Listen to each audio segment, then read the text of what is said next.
ನಾವು ಡೈಲಿ ತಿನ್ನೋದು ಒಂದು 3 ಟೈಮ್ಸ್ ನಾವು ಊಟ ಮಾಡ್ತೀವಿ, ಒಂದು ಸ್ನ್ಯಾಕ್ಸ್ ಅದು ತಗೊಳ್ತೀವಿ. ಸೊ ಇದು ಬಂದು ನಾವು ಇಗ್ನೋರ್ ಮಾಡಿಬಿಡ್ತೀವಿ ತುಂಬ ಈಸಿಯಾಗಿ, ಅದು ಯೋಚನೆನೂ ಮಾಡಲ್ಲ ನಾವು. ದೀಸ್ ಆರ್ ಓಕೆ, ಆದರೆ ಎಲ್ರಿಗೂ ಅದು ವರ್ಕ್ ಆಗುತ್ತಾ ಇಲ್ವಾ ಅಂತ ಹೇಳೋಕ್ಕಾಗಲ್ಲ. ಒಬ್ಬೊಬ್ಬರಿಗೆ ತುಂಬ ಇರ್ರಿವರ್ಸಿಬಲ್ ಕಾನ್ಸಿಕ್ವೆನ್ಸಸ್ ಆಗಿದೆ, ಆದರೆ ಅದನ್ನ ಅವ್ರು ಮಾತಾಡಲ್ಲ.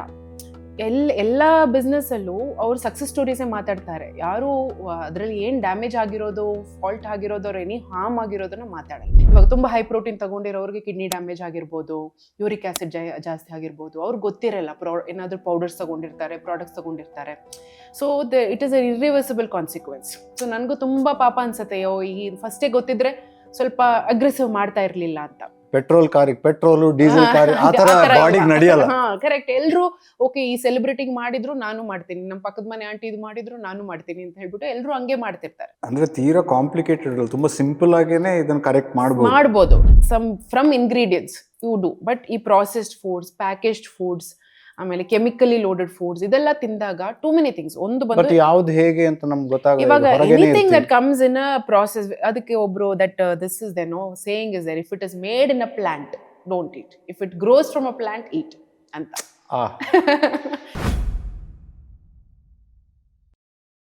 ನಾವು ಆರೋಗ್ಯವಾಗಿರ್ಬೇಕು ಅಂತಂದ್ರೆ ನಾವು ಹೇಗೆ ಬದುಕ್ತೀವಿ ಅನ್ನೋದು ತುಂಬಾ ಮುಖ್ಯ ಆಗುತ್ತೆ. ಬಟ್ ಬದುಕೋದಕ್ಕೆ ಮುಖ್ಯವಾಗಿ ಬೇಕಾಗೋದು ಏನನ್ನ ನಾವು ಆಹಾರವಾಗಿ ಸೇವಿಸ್ತೀವಿ ಅನ್ನೋದು. ಆದರೆ ಏನು ತಿಂತೀವಿ ಅನ್ನೋ ಬಗ್ಗೆ ನಮಗೆ ಯಾವತ್ತಿಗೂ ಕೂಡ ಕನ್ಫ್ಯೂಷನ್ನು, ಪ್ರಶ್ನೆ ಎಲ್ಲಾನು ಇರುತ್ತೆ. ಅದಕ್ಕಿಂತ ಹೆಚ್ಚಾಗಿ ಇವತ್ತಿನ ಕಾಲದಲ್ಲಿ ನಾವೆಲ್ಲರೂ ಕೂಡ ಯೋಚನೆ ಮಾಡ್ತಾ ಇರುವಂಥದ್ದು ಡಯಟ್ ಪ್ಲ್ಯಾನ್ಗಳ ಬಗ್ಗೆ. ಈ ಡಯಟ್ ಪ್ಲ್ಯಾನ್ನ ವಿಚಾರವಾಗಿ ಯೋಚನೆ ಮಾಡ್ತಾ ಮಾಡ್ತಾ ತುಂಬ ವರ್ಷದಿಂದ ನನಗೆ ಪರಿಚಯ ಇರುವಂಥ ಒಬ್ಬರು ನೆನಪಾಯಿತು. ಅವರನ್ನು ನಮ್ಮ dive deep with Badakila Pradeep ಕಾರ್ಯಕ್ರಮಕ್ಕೆ ಕರೆಸೋಣ ಅನ್ನೋ ಯೋಚನೆ ಆಯಿತು. ಕರೆದಾಗ ಪ್ರೀತಿಯಿಂದ ಬರ್ತೀನಿ ಅಂತ ಹೇಳಿದ್ರು. ನನ್ನ ಪ್ರೀತಿಯ ರಂಜನಿ ರಾಮನ್ ಅವರಿಗೆ ನಮ್ಮ dive deep with Badakila Pradeep ಕಾರ್ಯಕ್ರಮಕ್ಕೆ ಸ್ವಾಗತ ಹೇಳುವಂಥ ಹೊತ್ತು. ನಮಸ್ಕಾರ. ನಮಸ್ಕಾರ. Thank you so much. ತುಂಬ ಖುಷಿ ಆಯ್ತು ನೀವು ಬರ್ತೀನಿ ಅಂತ ಹೇಳಿದ್ದು. ಹಲವಾರು ವರ್ಷದಿಂದ ಅದೊಂದಿಷ್ಟು ಜನರಿಗೆ ನೀವು ಡಯಟ್ ಪ್ಲ್ಯಾನ್ಗಳನ್ನು ಹೇಳೋ ಮೂಲಕ ಡಯಟಿಷಿಯನ್ ಆಗಿ ಅವರ ಜೀವನದಲ್ಲಿ ಬದಲಾವಣೆಯನ್ನು ತರೋದು, ಇನ್ಕ್ಲೂಡಿಂಗ್ ನನ್ನ ತಂಗಿಗೂ ಕೂಡ ನೀವು ತುಂಬ ಹೆಲ್ಪ್ ಮಾಡಿದ್ದೀರಿ ಒಂದು ಕಾಲದಲ್ಲಿ ಮಾಡ್ಕೊಂಡು. ಆಲ್ಮೋಸ್ಟ್ 15 years ಮೇಲೆ ಆಯ್ತು ಇವಾಗ. ಸೊ ಒಂದೊಂದು ವರ್ಷದಲ್ಲೂ ಒಂದೊಂದು ಲರ್ನಿಂಗ್. ಇವಾಗ ಒಂದು 15 years ನೋಡಿದ್ರೆ ಅವಾಗ ಫಸ್ಟ್ ಮಾಡಿದ್ದು ಇವತ್ತುವರೆಗೂ it is helping me. So I think no experience goes wasted ಅಂತ ನಾನು ಹೇಳ್ಬೋದು. ಅದರಲ್ಲಿ ಒಂದಿಷ್ಟು ಎಕ್ಸ್ಪೀರಿಯನ್ಸ್ನ ಭಾಗವನ್ನು ಜನರಿಗೂ ಕೂಡ ತಿಳಿಸೋ ಒಂದು ಪ್ರಯತ್ನ ಮಾಡೋಣ ಇವತ್ತು ಅನ್ನೋದಕ್ಕೋಸ್ಕರ ನಿಮ್ಮನ್ನು ಇಲ್ಲಿ ಕರೆಸಿದ್ದು. Thank you once more.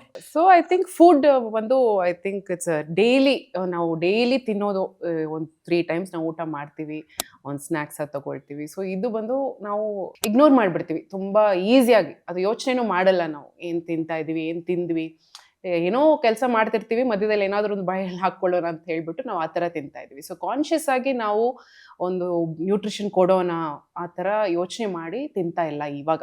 At least I think ತುಂಬ ಜನಕ್ಕೆ ಇವಾಗ ನ್ಯೂಟ್ರಿಷನ್ ಒಂದು ದೊಡ್ಡ ಕಾನ್ಸೆಪ್ಟ್ ಥರ ಆಗ್ಬಿಟ್ಟಿದೆ. It is not that complicated.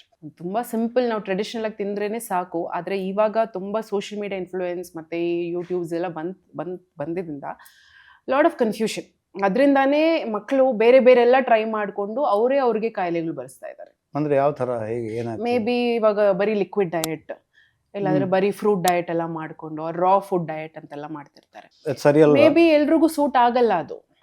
But ಅದು okay, it depends individual body type. ಆದರೆ ನಾವು ಬಂದು ಅದರಲ್ಲಿ ಯು ಆರ್ ಲ್ಯಾಕಿಂಗ್ ನ್ಯೂಟ್ರಿಯೆಂಟ್ಸ್.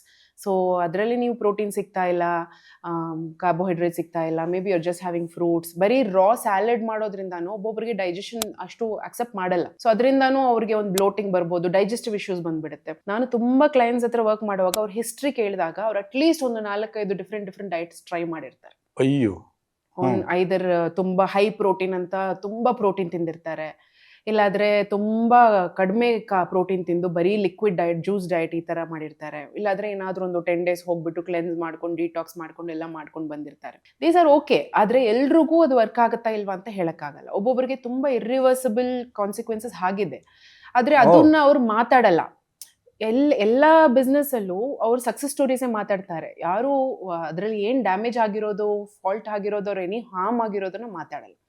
ಅವರೆಲ್ಲ ನಮ್ಮ ಹತ್ರ ಬರ್ತಾರೆ. So when we see their reports, ಇವಾಗ ತುಂಬಾ ಹೈ ಪ್ರೋಟೀನ್ ತಗೊಂಡಿರೋರಿಗೆ ಕಿಡ್ನಿ ಡ್ಯಾಮೇಜ್ ಆಗಿರ್ಬೋದು, ಯೂರಿಕ್ ಆಸಿಡ್ ಜಾಸ್ತಿ ಆಗಿರ್ಬೋದು, ಅವ್ರಿಗೆ ಗೊತ್ತಿರಲ್ಲ, ಏನಾದ್ರು ಪೌಡರ್ಸ್ ತಗೊಂಡಿರ್ತಾರೆ, ಪ್ರಾಡಕ್ಟ್ಸ್ ತಗೊಂಡಿರ್ತಾರೆ. So it is a irreversible consequence. So ನನಗೂ ತುಂಬಾ ಪಾಪ ಅನ್ಸುತ್ತೆ, ಈ ಫಸ್ಟೇ ಗೊತ್ತಿದ್ರೆ ಸ್ವಲ್ಪ ಅಗ್ರೆಸಿವ್ ಮಾಡ್ತಾ ಇರಲಿಲ್ಲ ಅಂತ. ಸೊ ಇವಾಗ ತುಂಬಾ ಜನ ಈ ತರ ಅಗ್ರೆಸಿವ್ ಡಯಟ್ಸು ಪ್ಲಸ್ ಎಲ್ರಿಗೂ ಒಂದು ಜನರಲ್ ಆಗಿ ಹೇಳ್ಬಿಡ್ತಾರೆ ಸೋಷಿಯಲ್ ಮೀಡಿಯಾದಲ್ಲಿ. So it doesn't work. ಅದನ್ನ ನೋಡ್ಬಿಟ್ಟು ಒಬ್ಬೊಬ್ರು ಇವಾಗ ರೀಸೆಂಟ್ ಆಗಿ ಕೂಡ ಅಂದ್ರೆ ಪೆಟ್ರೋಲ್ ಕಾರಿಗೆ ಪೆಟ್ರೋಲ್, ಡೀಸೆಲ್ ಕಾರಿಗೆ ಆ ತರ ಬಾಡಿಗೆ ನಡೆಯಲ್ಲ. ಕರೆಕ್ಟ್. ಎಲ್ರು ಓಕೆ, ಈ ಸೆಲೆಬ್ರಿಟಿಗೆ ಮಾಡಿದ್ರು ನಾನು ಮಾಡ್ತೀನಿ, ನಮ್ಮ ಪಕ್ಕದ ಮನೆ ಆಂಟಿ ಇದು ಮಾಡಿದ್ರು ನಾನು ಮಾಡ್ತೀನಿ ಅಂತ ಹೇಳ್ಬಿಟ್ಟು ಎಲ್ರು ಹಂಗೆ ಮಾಡ್ತಿರ್ತಾರೆ. ಅದರಿಂದ ಅವ್ರ ಬಾಡಿಗೆ ಹೆಂಗೆ ಅದು ರಿಯಾಕ್ಟ್ ಆಗತ್ತೆ ಅಂತ ಹೇಳಕ್ ಆಗಲ್ಲ. ಸೊ ಸಮ್ ಪೀಪಲ್ ಅವ್ರಿಗೆ ಗೊತ್ತೇ ಆಗಲ್ಲ actually, till it becomes verse.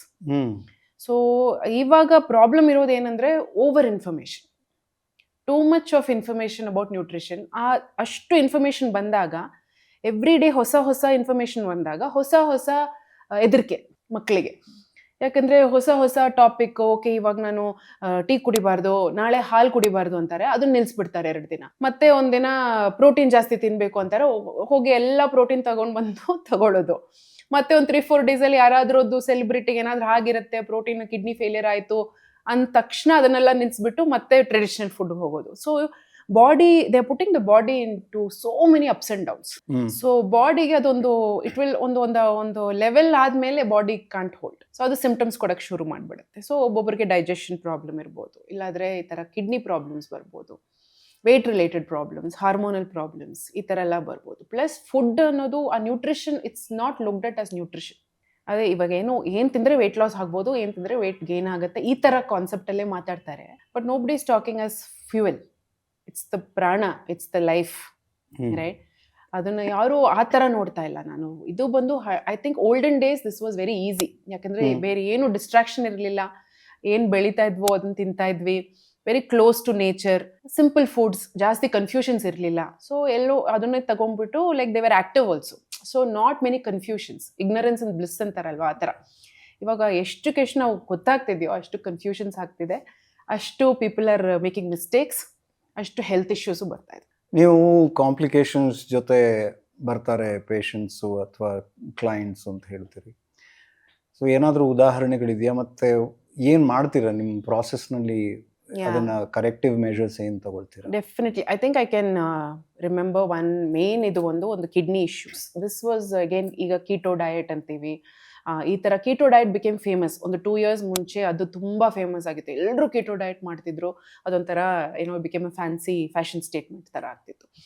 ಆ ಥರ ಎಲ್ಲ ಮಾಡಿಕೊಂಡು he was completely of carbs, ಬರೀ ಪ್ರೋಟೀನ್ ತಿಂದು, ಅದರಲ್ಲಿ ಬರೀ ನಾನ್ ವೆಜ್ ಪ್ರೋಟೀನ್. ಯಾಕಂದರೆ ಕೀಟೋ ಡಯಟ್ ತುಂಬ ಜನಕ್ಕೆ ಇಷ್ಟ ಆಗುತ್ತೆ, ಯಾಕಂದರೆ ಅದರಲ್ಲಿ ಜಸ್ಟ್ ನಾನ್ ವೆಜ್ ತಿನ್ನೋರಿಗೆ ಅದು ಒಳ್ಳೆ ಒಂದು ಡಯಟ್. ಯಾಕಂದರೆ ಎಲ್ಲ ಚಿಕನ್, ಫಿಶ್, ಎಗ್ ಎಲ್ಲ ತಿನ್ಬೋದು. ಆ ಥರ he was doing. And I think after about 4-5 months ಆದಮೇಲೆ ವೆಯ್ಟ್ ಲಾಸ್ ಚೆನ್ನಾಗಾಗುತ್ತೆ. ಬಟ್ ಅದು ಮುಗಿಸಿದ ಮೇಲೆ ಮತ್ತೆ ನೀವು ನಾರ್ಮಲ್ ಊಟ ತಿಂದಾಗ ಯು ವಿಲ್ ಪುಟ್ ಆನ್, ಎಲ್ಲ ವೆಯ್ಟು ಮತ್ತೆ ವಾಪಸ್ ಬರುತ್ತೆ.